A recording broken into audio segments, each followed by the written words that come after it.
আমরা বারবিকিউ করব। তো বারবিকিউ করার জন্য কি কি রেসিপি প্রয়োজন আমরা ভিডিওতে চলে যাই, লেটস গো। তো প্রথমত আমরা এই মুরগির মাংস কেটে নিব, তারপরে পরিমিত মশলা দিয়ে এটা মাখাবো।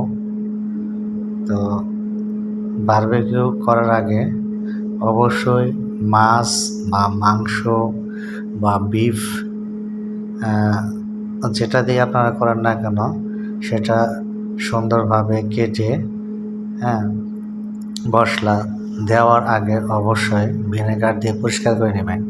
কারণ মাছ বারবিকিউ করলে মাছের একটা দুর্গন্ধ থাকে, সেটা ভিনেগার দিয়ে পরিষ্কার করলে সেটা চলে যায়। তারপরে মাংস অথবা মাছ এভাবে আমরা পর্যাপ্ত পরিমাণে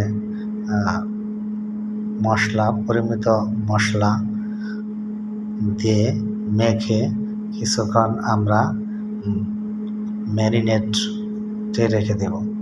তবে মাছ ম্যারিনেটে 1 থেকে 2 ঘন্টা করলেই আনাপ, কিন্তু বিফ বা মুরগির মাংস ম্যারিনেট করার জন্য 1 দিন আগে থেকে করে রাখলে এটা ভালো হয়, জিনিসটা নরম হয়।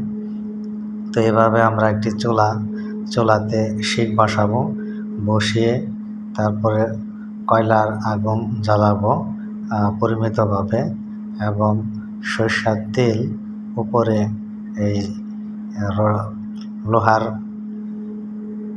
জালিটার ওপর তেল ব্রাশ করব যাতে এটা পুড়ে না যায়।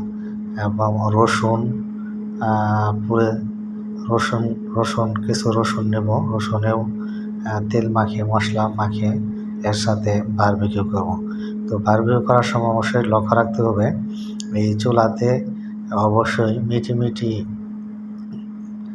অবস্থায় কয়লার আগুন জ্বালাতে হবে, আর কিছুক্ষণ পর পর এটা উল্টাই দিতে হবে, আর এখান থেকে টেস্ট করে দেখতে হবে মজা কীরকম।